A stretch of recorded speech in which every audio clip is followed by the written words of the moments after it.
England और पाकिस्तान के दरमियान T20 सीरीज़ जारी है, जिसमें 4 मैचेस हो चुके हैं अभी तक और इंग्लैंड और पाकिस्तान एक तेरा और एक मेरा खेल रहे हैं, यानी कि एक मैच वो जीतते हैं, एक मैच पाकिस्तान जीतता है। तो चौथे T20 इंटरनेशनल में पाकिस्तान ने कौन कौन से बड़े रिकॉर्ड कायम किए वो आपको आज की इस वीडियो में बताएंगे। लेकिन मज़ीद आगे बढ़ने से पहले आप तमाम दोस्तों से छोटी सी रिक्वेस्ट है कि चैनल को सब्सक्राइब ज़रूर कर लें। अरे कहना क्या चाहते हो?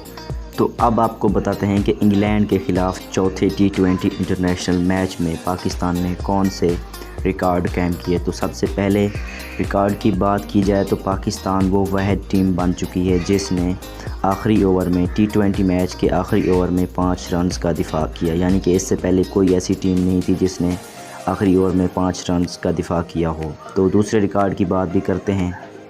अबे जल्दी बोल, कल सुबह पनवेल निकलना है। तो दूसरे रिकॉर्ड की बात की जाए तो पाकिस्तान टीम एक वाहिद टीम बन चुकी है जो कि 200 T20 इंटरनेशनल खेलने वाली पहली टीम है, यानी कि ये वाहिद टीम है जिसने 200 T20 इंटरनेशनल खेले हैं। तो तीसरे रिकॉर्ड की भी बात करते हैं, वो ये है कि बाबर आजम और रिजवान की जोड़ी एक ऐसी ओपनिंग जोड़ी है जो कि 2043 रन्स कंप्लीट करने में कामयाब हुई है और ये 2000 रन्स फास्टेस्ट रन्स हैं जो कि इस जोड़ी ने कंप्लीट किए हैं। तो दोस्तों मिलेंगे कल एक न्यू वीडियो, तब तक के लिए अल्लाह हाफिज़।